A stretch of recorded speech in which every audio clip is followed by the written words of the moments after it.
चाहिए भाई. स्वतःहून करते महत्वाचं आहे. मी नोकरी करणार नाही कन्फर्म होते. शाबास.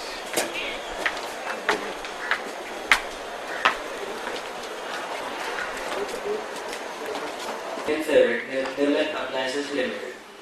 From the roti that we make to the sabzi that we cook, Nirlep Appliances has all the items present in the kitchen book.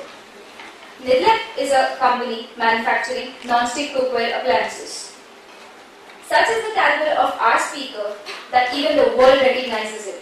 By this we mean Strongly upholding and strengthening its position in the market since the past 4 decades. as proud Indians, we must give Nirlep a big round of applause for this remarkable achievement. The hour has come, the time has arrived. Ladies and gentlemen, please put your hands together for the man of the moment, Mr. Ram Gokhale. I now request Mr. Umesh Rashtrapati sir to kindly welcome Mr. Ram Gokhale.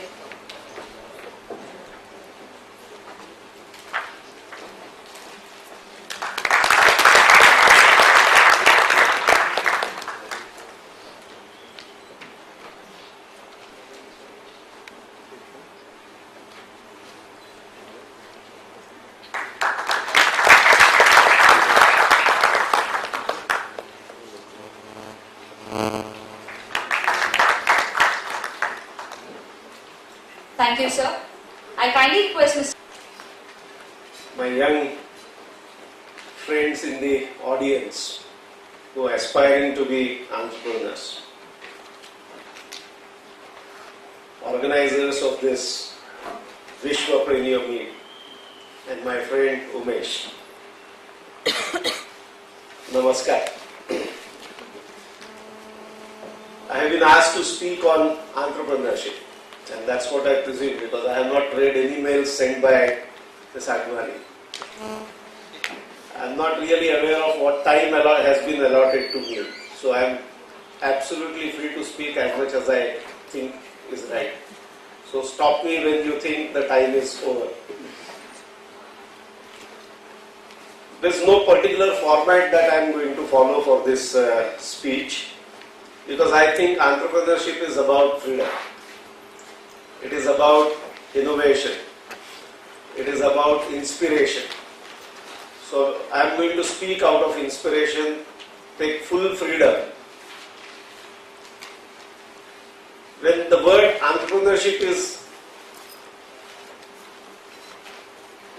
presented in front of anyone, and particularly a person like me, few words associated with that come to my mind, and I am sure they would be coming to your minds too. And therefore, instead of giving a routine speech, I thought that let me dwell upon these words and what it means to me, what these words mean to me. There is no particular order in which I have picked up these words, so don't consider that the order in which I talk about these words is the order in which they are important in an entrepreneur's life. No, that's not the case. Because everyone would have a different importance for these words.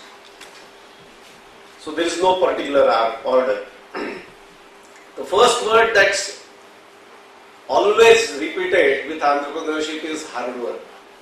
The entrepreneur is expected to work 24/7 by 365. So you continue to work all through, and therefore people say that entrepreneur has to really put in hard work.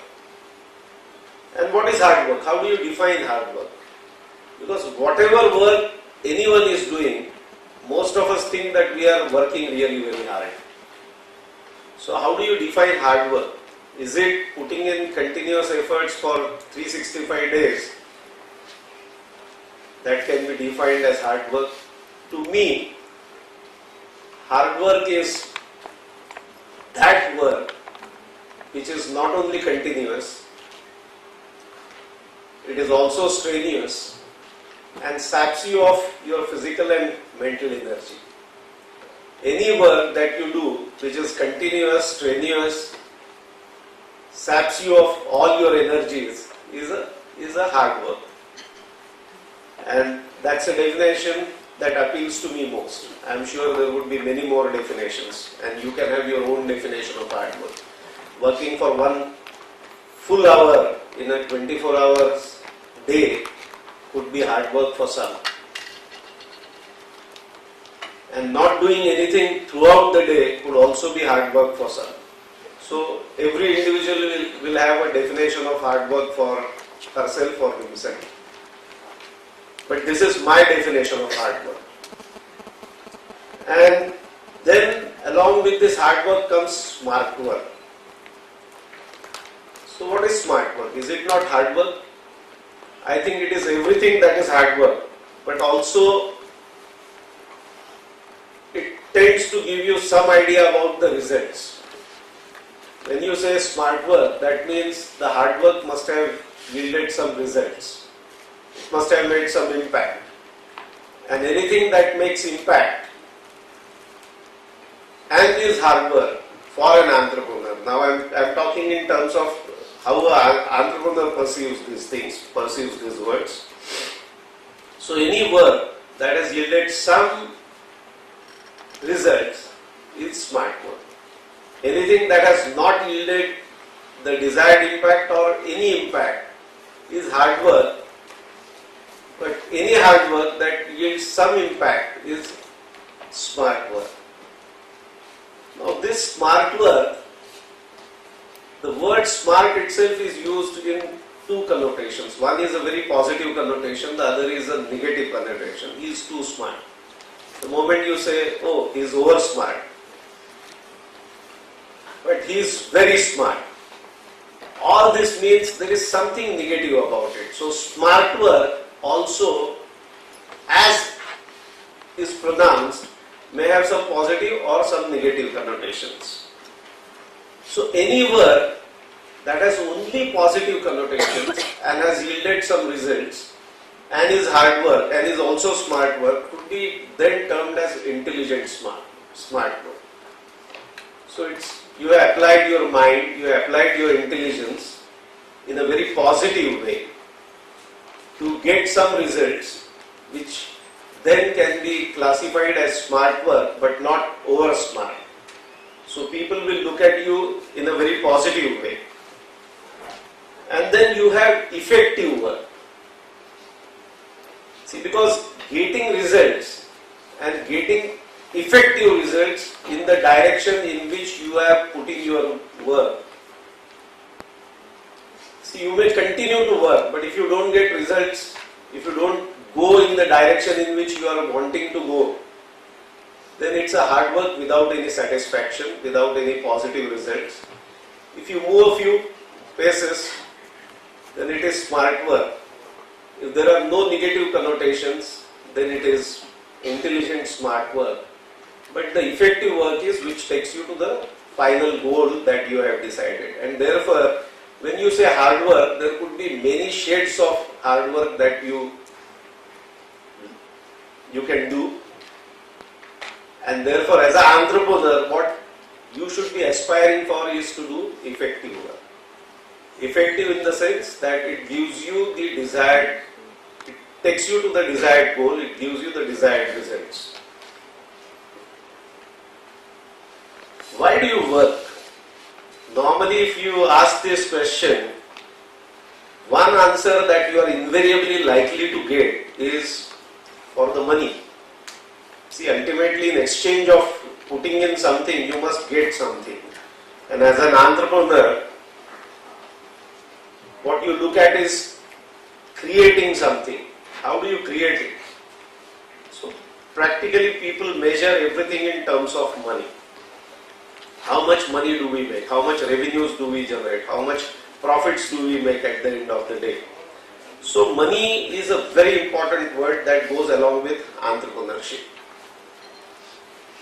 And for many that is the end. Earning money is the end. I have read one book where they said that product of any venture is money. You are in business What you process is not steel, not stainless steel, not aluminium, not plastic.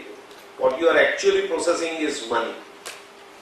And then the end result is also money. So that's how some of the people look at entrepreneurship. Some of the people look at business ventures. For them, money is the end. Profits is the end. But if you ask me, for me, money is just a means. Means for achieving a certain goal. Money is not the end result. It is just a means to do something that you are really wanting to do. So money is a byproduct of whatever venture you undertake as an entrepreneur. Of course, that's my perception. I don't insist that that should be your perception. You could agree with the book that I read, and there would be many such positive. Is it acceptable? Do people feel happy talking about an organization? Do they relate with this organization? Is another way of measuring success. And therefore, in my opinion, wealth is something that is not really related to money. Money may come and go, but wealth would not go. The knowledge that you generate would remain. Whether you have the money or you have lost all the money that you have made in the bargain, it doesn't really matter. The knowledge that you generate would remain. The goodwill that you generate out of your enterprise is something that has nothing to do with money. If people feel good about your organization, if people talk good about your organization, if people feel that your organization is making good impact in their life, and they measure your organization in terms of the impact that you are making in their life, then that would remain. Whether your organization continues or not, whether there is money made or not, but this goodwill will continue. The goodwill will not vanish with your organization. Your organization may vanish, but the goodwill will continue. And that is perpetuating your success. That's a success that perpetuates beyond your organization. But money would not continue beyond your organization. If the organization doesn't exist, there is no money. The money would be there, probably distributed, but not with your organization. But the goodwill continues to be with the organization. And therefore, success should not be purely measured in terms of money. When you talk of entrepreneurship, it should be measured in terms of impact it has made in lives of people.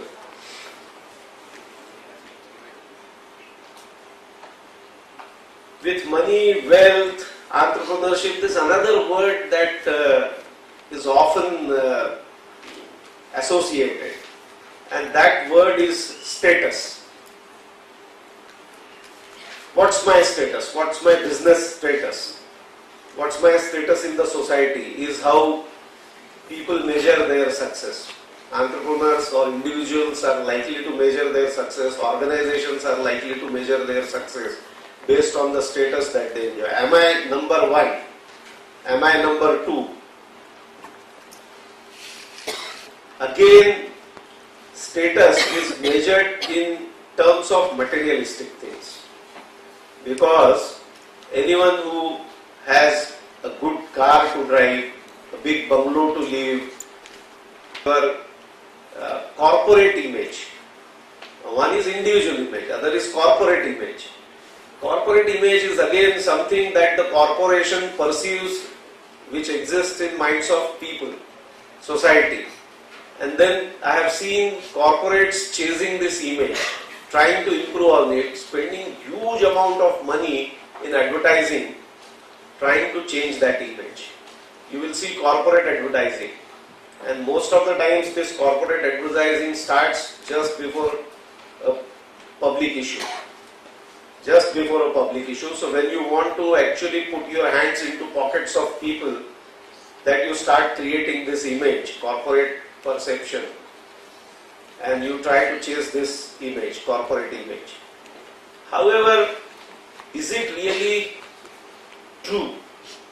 Most of the times, if you really have to work hard and spend a lot of money in creating this image, then it's virtual, it's not true. Because anything that is true anything that is factual will not need so much effort, will really not need so much effort. So what are you chasing? What status are you chasing is important. Are you chasing the perceptions or are you chasing the reality? Or rather, are you following the reality? If you are following the reality and not chasing the perceptions, then I think you will have a right image. Otherwise, you may land up spending a lot of your energies, efforts, may lose focus on what is right for your organization, and finally land up having something that you never bargained for. So status is another word that comes in my mind when we talk of entrepreneurship. They are interested in me vindicating what they think is right. So people come for advice, and what they actually want is not advice. What they actually want is a support to the idea and the thoughts that they have about that idea. You have the freedom of either getting people who will give support, vindicate what you are saying and say that, oh yes, you are very right, go ahead and do it. And you like such people. But you hardly like a person who will say, oh no, what you are thinking may need some corrections. This is the area where you need to rethink. This is the area where you need to change your course. This is the area where probably you will land up in trouble. So try and do a rethink and change whatever you are thinking. Or maybe they will say that the basic idea in itself is flawed. So don't chase this. Don't go up behind this. Just leave it and change your course. How many of us are really willing to accept this? How many of us are really willing to accept it? To who do you approach for advice? Do you approach someone whom you consider to be lesser experienced? You don't. You normally go to a person whom you consider to be wiser than what you are. And then what you want is not his advice, but what you want is his support. So frankly speaking, I think as entrepreneurs, we should be very clear in our minds as to what we are seeking. Are we seeking advice or are we seeking support? If you are seeking support, support can come from even your juniors, your equals. You don't have to go to a person who is wiser than you. And any person, without really going into details of what you are doing, says that, oh, it's good. Not that the idea would be flawed. If the idea is really good, even a wiser person would say that, yes, this is good, go ahead. Or course correction. And then be prepared for course correction. One more word that comes to my mind is vision. And as I said, I am not particularly choosing it. I jotted them down this morning, and finally I could find time to sit and think about what I am going to speak. So another word that comes to my mind is vision. And when you are an individual trying to do something, your vision matters the most. So you are the leader and your vision matters the most. But we all believe that the vision has to come from a leader, from a leader. And I have seen this written in many books that the leader must give vision. Think of a situation where 4 college friends decide to join hands and start a business, a venture, an enterprise. So all 4 of them are entrepreneurs. Who is the leader? Who is the leader? You chat over a cup of tea, all of you agree, the ideas are tossed, and then finally all of you agree to accept something and then chase that dream, chase that idea. Now who is the leader? Whose vision should prevail? So in my opinion, if you are an individual wanting to start something, your vision matters the most. But vision need not necessarily come from a leader. When you say leader, it could be a team. It could be a number of people who have joined hands to lead something. So it could be a team vision. And let me tell you, initially the vision may come from a person, but as you grow, your organization grows. Times change.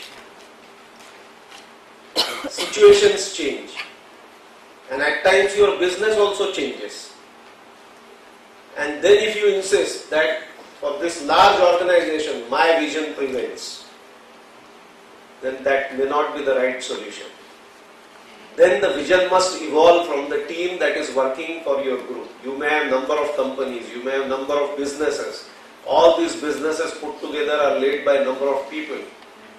And all these people are putting in their efforts to make sure that the whole organization, the whole group succeeds. So the vision needs to be a shared vision. Vision has to come from Ms. Sonia Gandhi or Mr. Manmohan Singh. Will it be acceptable to people like Sharad Pawar who are strong and are part of the coalition? I am giving you this example because, see, the word vision, as we understand, is vision of a person, but that may not be true. So we need to understand as entrepreneurs that if we are joining hands, then the vision has to be a collective vision. The vision has to evolve. If you are a single person leading, then initially it could be your vision. But once your group grows, once your organization grows, then the vision has to come from people who are working with you. And when I say with you, again, this idea of ownership and idea of colleagues. These are two words. One is ownership. So I am the owner. So I am the boss. I decide. So this I comes into play. This I comes into play. But let me tell you, friends, as entrepreneur, if initially your team is very small, then ownership and leadership could be identical. But once the organization grows, then the roles of ownership and leadership may be separated, will have to be separated. The owner may not have the last word, the leader may have, or the leaders put together may have. When I refer to leader, I am not referring to a person, I am referring to a team that is leading the businesses. So as the organization grows, if you say that the vision has to come from leader, then it's not you it is referring to, it is the team that it is referring to, it is the organization that it is referring to, is something that must be very clear. And I decide and the team follows is not something which would remain true once the organizations grow. In the initial stages, when you are a young person, a young organization, you practically know everything that is happening. You practically know what needs to be done. But as the organizations grow, there are many areas which become so remote that you are unable to really know everything that's happening in that corner of your organization. And no one can claim that I know everything that is happening in my organization. Any leader who is claiming that is either leading a very small organization or is living in a perception that's far away from reality. So friends, you need to understand that your ownership rights may continue, but your leadership rights may shrink. And then you need to really make sure that other people who are working with you as your colleagues and not your employees, the relationship of a boss and follower should not exist, will not lead you to good organization. As the organizations grow, it is not possible for one individual to be able to do everything that is required to make that organization successful, effective. It's not possible. And you need to really analyze your own strengths. If you are not strong in a particular area, you must understand that you must appoint a person who is strong in that area. And then you must become a follower of that person in that particular area. Unless you really start assuming this position of a secondary position, a position of a follower, or a position of a colleague, or a position of a person who has gone to a wiser person for advice, the organizations will not grow. The organizations will not grow, they will not be very effective. And therefore, vision as a word brings these many thoughts in my mind. And I have already dealt with this word leadership. So with vision comes leadership, and I have already dealt with this thought. So friends, these are some of the words that came to my mind, and I thought that let me share you what I think about these words. What thoughts come to my mind with these words. I am sure I have said many things that you may not agree. I may have said many things that may have given rise to many questions in your mind. And therefore, after this short monologue, I would now request you to come up with your thoughts, and if you have any questions, I am willing to sit there and be in the line of fire.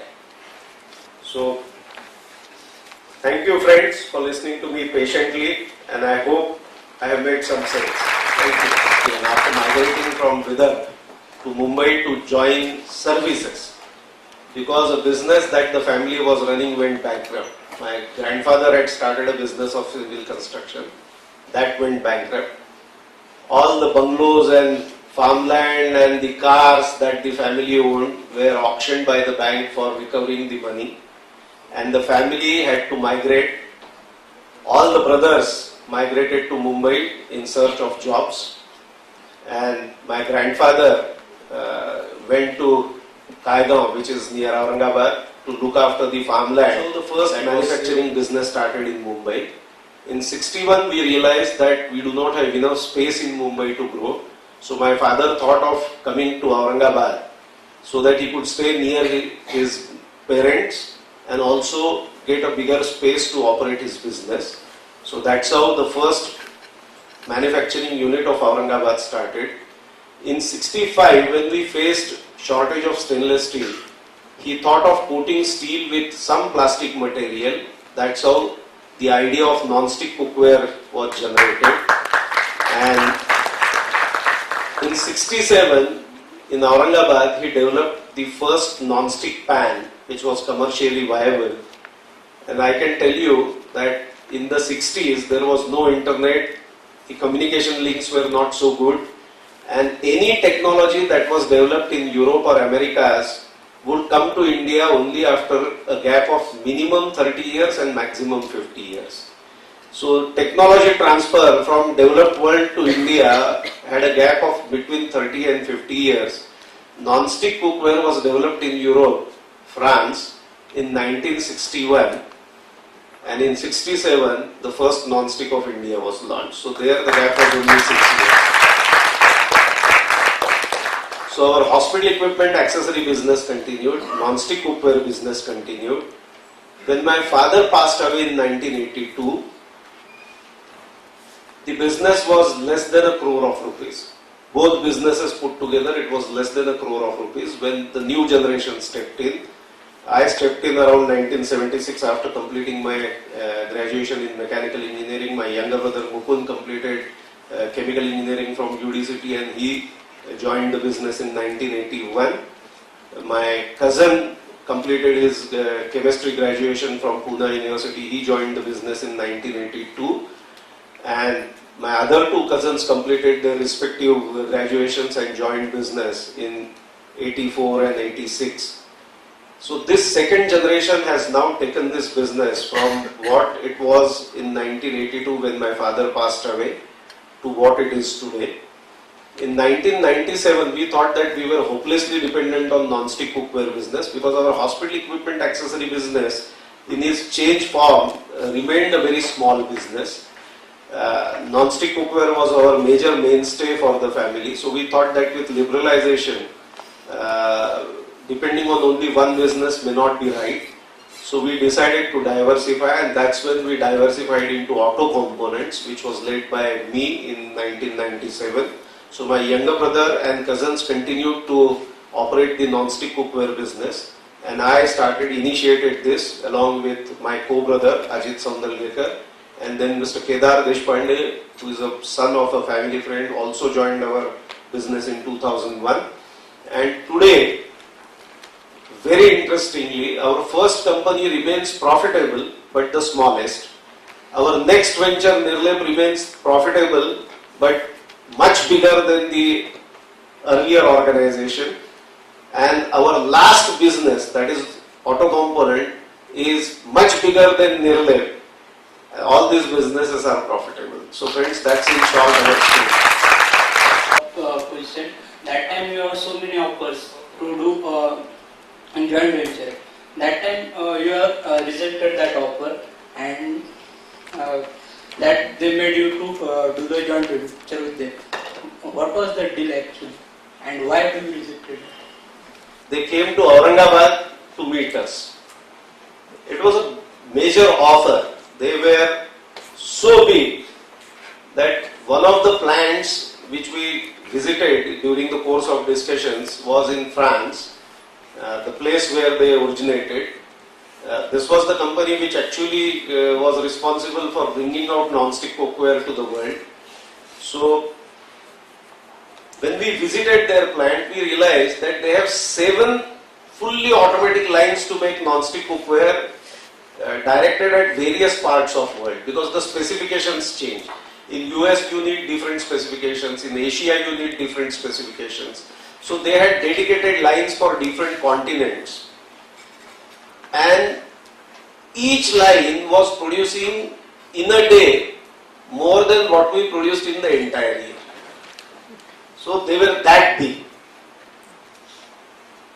When we studied the offer, we realized that though in oral discussions they were always saying that we would be equal partners, the spirit of that partnership did not really go into the agreement that was drafted. The agreement was such that at some point of time we would have to give up. And then around that time, whatever joint ventures had happened, whether it was Mahindra and Ford, whether it was in computer segment, the French company with a Bangalore-based company, there were many such, or the most publicized joint venture in those days was that of Coca-Cola with Parle's. So I think all these joint ventures were passing through a phase where the foreign partners were actually taking over the management and practically ownership. So we realized that our joint venture would be also going in that direction. As the government permits more shareholding of a foreign partner, the joint venture company from abroad would want to acquire more shares of the Indian company. There were other conditions where our brand name Nirlev had to be part of the joint venture, but their brand name was not to be part of the joint venture. Where they were not willing to pay any royalty for our brand name, which we had established in India, they wanted a royalty for using their brand name in India. Where any development that came through this joint venture would need their clearance to be launched. Would have the freedom of putting it either through their company or through joint venture. But if they did development, they had the freedom of putting it directly into India. They did not use the route of joint venture. So all the developments in joint venture were a joint property with they having final say, and all the development in the parent company or their company was not necessarily part of joint venture. So this was a agreement that we felt was not really in the spirit of equal partnership. And then we decided that this is a country where we have operated for X number of years. We have developed this market for non-stick cookware in this country. Our brand is recognized. Their brand is not recognized by 99.99% of the people. 0.1% people who have traveled in Europe have seen that brand. But others do not recognize that brand. Why should, as Indians, we enter into an agreement which was so biased against us? And then we thought that we are very tiny. But if we cannot fight in our own country and resist their coming into our country, then where else can we fight with them? This is the only place where we have a chance, maybe whatever minuscule chance, where we can compete with them and still survive. In other places in the world, we have no chance whatsoever. So we decided that instead of saying no, we would only insist on equality. And we knew that once we insisted on equality, they would say no. So let them say no. And we get enough time to prepare ourselves. So 2-3 things that we had decided when we said that let's insist on equality. One was that we shouldn't be dependent only on one business. That's our auto component business. We knew technologies, new ideas, and we invested. We had 2-3 small plants, we combined them into a major plant. These were all the decisions that we made during that period, and we implemented those decisions. When finally we broke down, the company came independently, because by then the government was allowing independent existence of multinationals into this space. So by 1998, this company came independently into Indian market. They started offering their products. They had a small manufacturing facility in north, somewhere near Delhi. By 2003, after losing almost 50 crore rupees in Indian market, they left Indian market. We survived. Aware of most of the things. In a partnership, normally what happens in discussions is my idea against your idea. And then the partnerships don't work. By and large, they disintegrate. But if it is one idea against other idea, see, try and understand the difference. It's not my idea against your idea. It is one idea against the other idea. Then what you normally do in decision making is put all the ideas on board, on the table, and independently, whatever number of decision makers, you sit and write down the pros and cons of each idea. Then write them down on paper and let one person collect these all 4 or 5 papers or 6 papers, whatever the number of people, and then put down pros and cons and tabulate them. If one positive is repeated by other partner, third partner, then just start putting tick marks in front of that. The partner is not agree with the other majority. To inculcate or promote entrepreneurship skills in budding engineers. To do that, no. I must think in this direction, I must do this. I think our entire system is focused on teaching rather than learning. So there is no freedom. There is no freedom to choose what I want to do.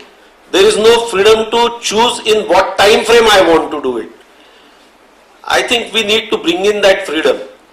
So while keeping the basics same, you need to make a lot of changes in the entire structure, and that would free the students from the hassle of doing things in given time frame.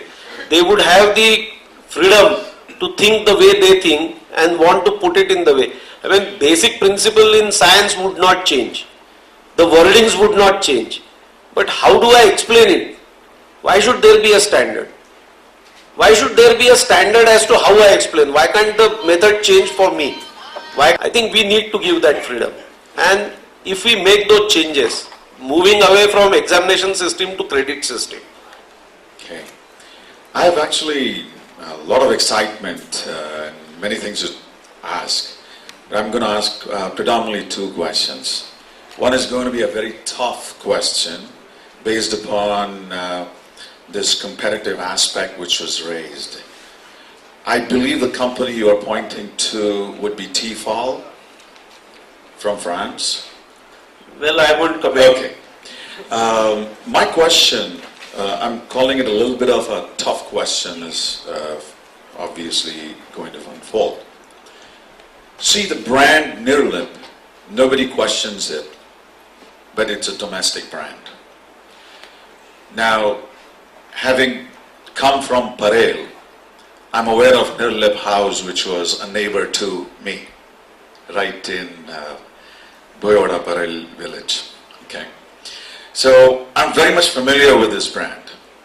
But having been exposed to the world 20 plus years now, having traveled a lot, I get a very tough proposition, except for the price. Looking at what you answered, my question is, I understand that there is a very conservative, very protective, and extremely possessive way maybe somebody like me could see this response of yours, that you were really protecting your brand in India, didn't want to compromise the footprint. But the name of the game all over the world is opening global markets. And if that is an obvious component of the vision, which is required on any business frontier, the way this particular opportunity was managed is what I'm questioning.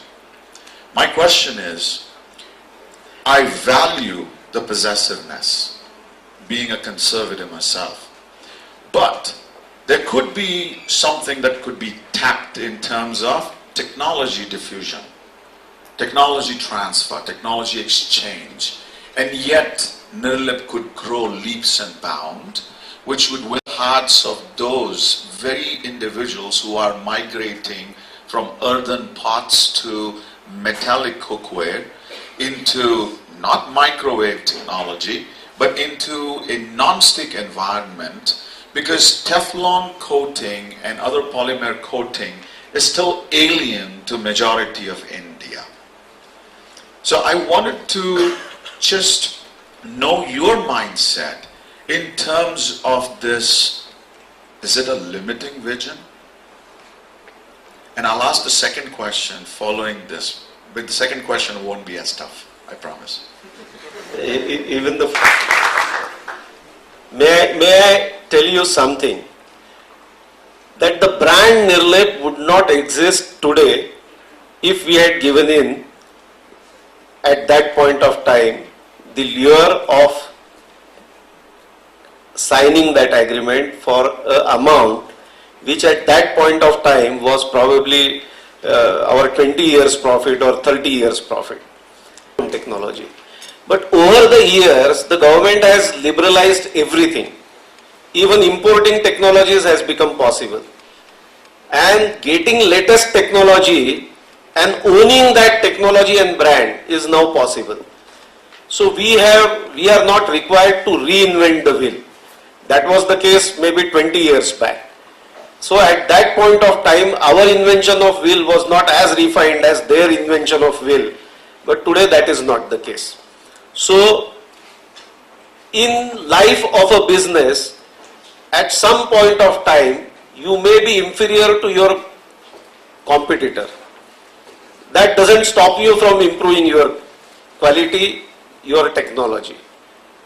Second answer, because we were faced with such a huge challenge, we applied our minds and developed a lot of technologies in-house, which are today not only applied to non-stick cookware, but they go into making the finest carburetor pistons that most of the motorcycles use. No one would know that the petrol average that motorcycles deliver is not only because of the motorcycle itself, but it has something to do with a small piston that reciprocates in the carburetor when you accelerate or decelerate. And that piston has Nirlip technology on it.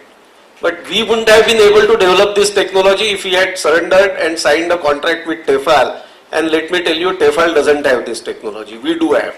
And in that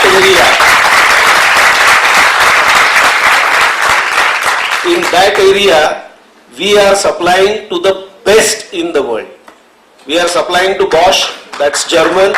We are supplying to Honda, that is Japanese. And our failure rates are less than 1 ppm. Failure rates are practically zero.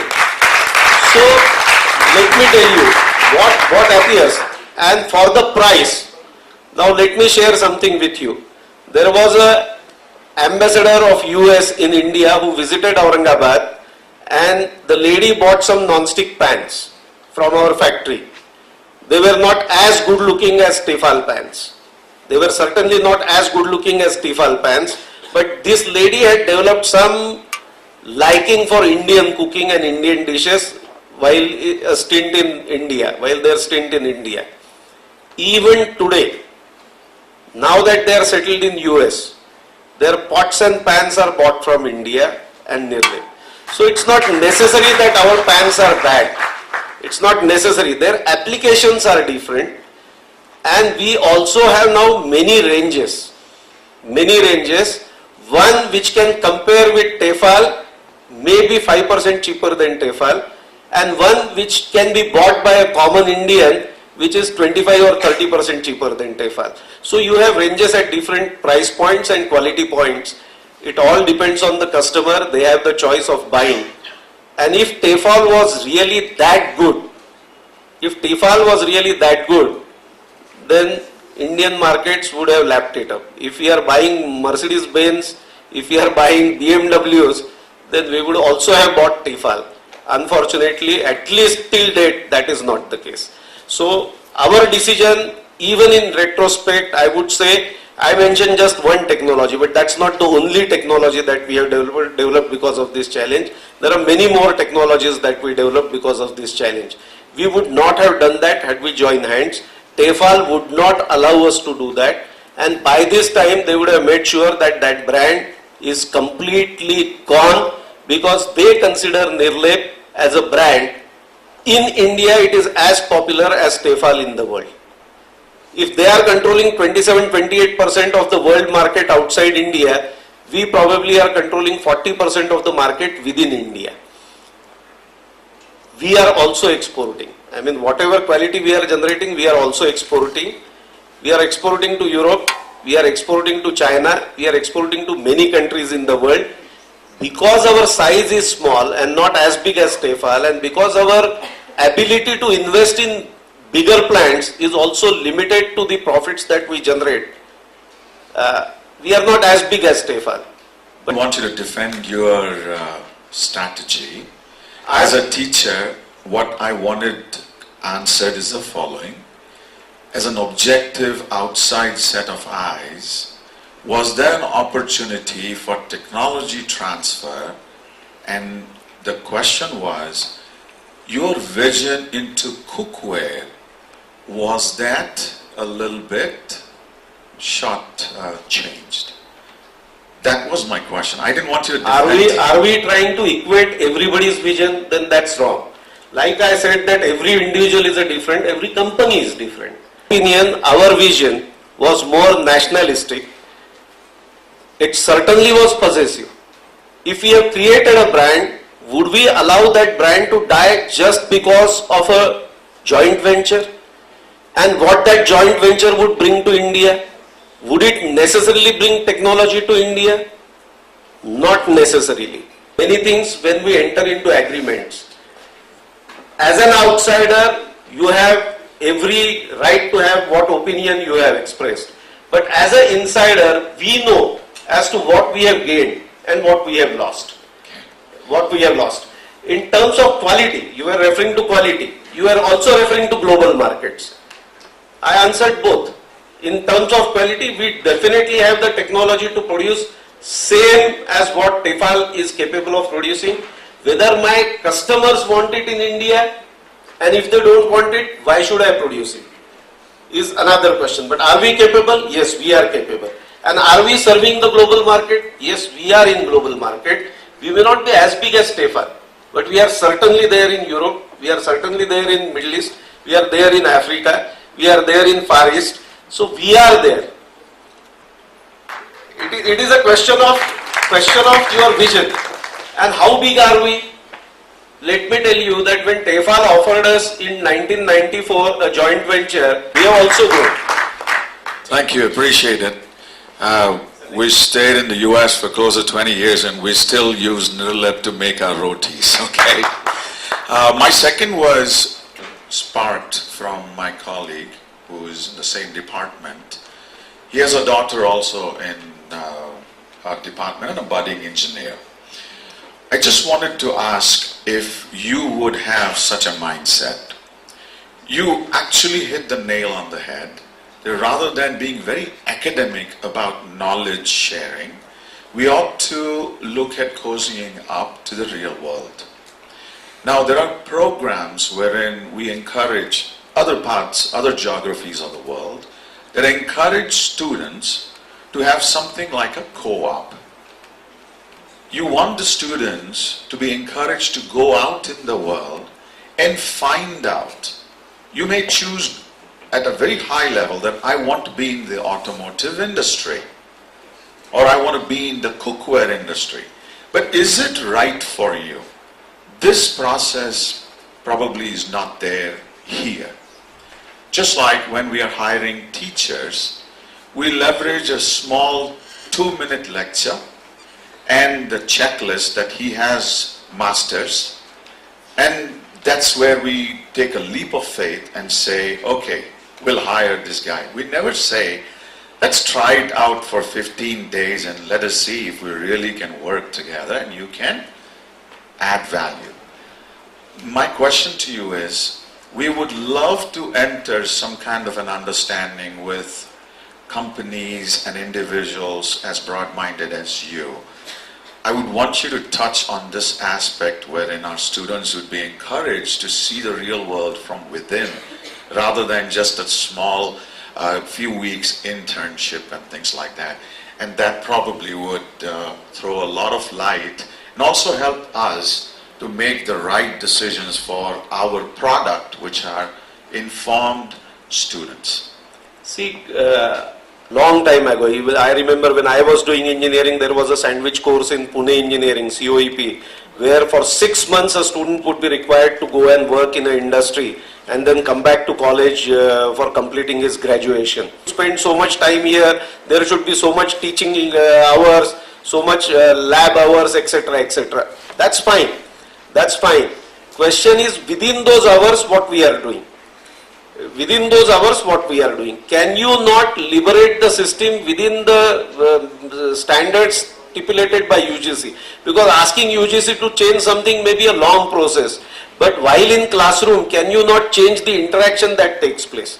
Instead of a monologue, can it not be something which is like a seminar, where students do some presentation and teachers only moderate, and other students ask questions and there is a good amount of discussions on a topic, rather than teacher making everything and then students asking some difficulties. I mean, it is possible to stay within the system and still change the system upside down. That is what is my examination. Okay, fine. I mean, that is something that the university will finally have to take a call. Unfortunately, the internal assessment today is considered to be something of right. So if there is a 20% internal assessment, students expect that they will be rated at 100% in that 20%. I think we need to change this view and give that freedom of learning rather than teaching is what I am trying to submit. I am not an expert on education, but these are my feelings, and I may say that some of them may be my perceptions. I think you are in a better position to decide as to what to take and what not to take from what I suggested. What kind of business I should start? So, how to select your field of interest, or in what field you can excel, or what field you should start your business in? Can you please repeat the question? Start. So, what should you think should be the process of selecting your field of excellence, or in which field of interest you should start your business? That's how you really narrow down to areas wherein your real interest lies. It's a process. The other way to do it is plunge. Start working somewhere. If you don't like it, quit it. Join something else. And then maybe join third, join fourth. And then find out what you really like. But that is after you have passed out, when you get the chance to work.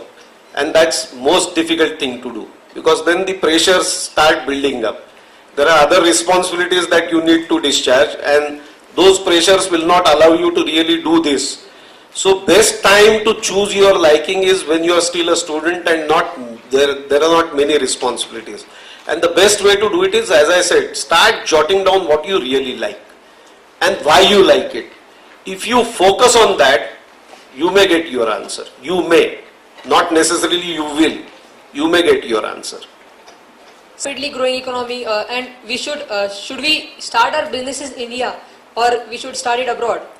See, let me tell you, friend, as an entrepreneur, never bother about what is the growth, what is not the growth. An entrepreneur never thinks in these terms. You don't think in a businessman does, but an entrepreneur never. Entrepreneur creates opportunities where there is none.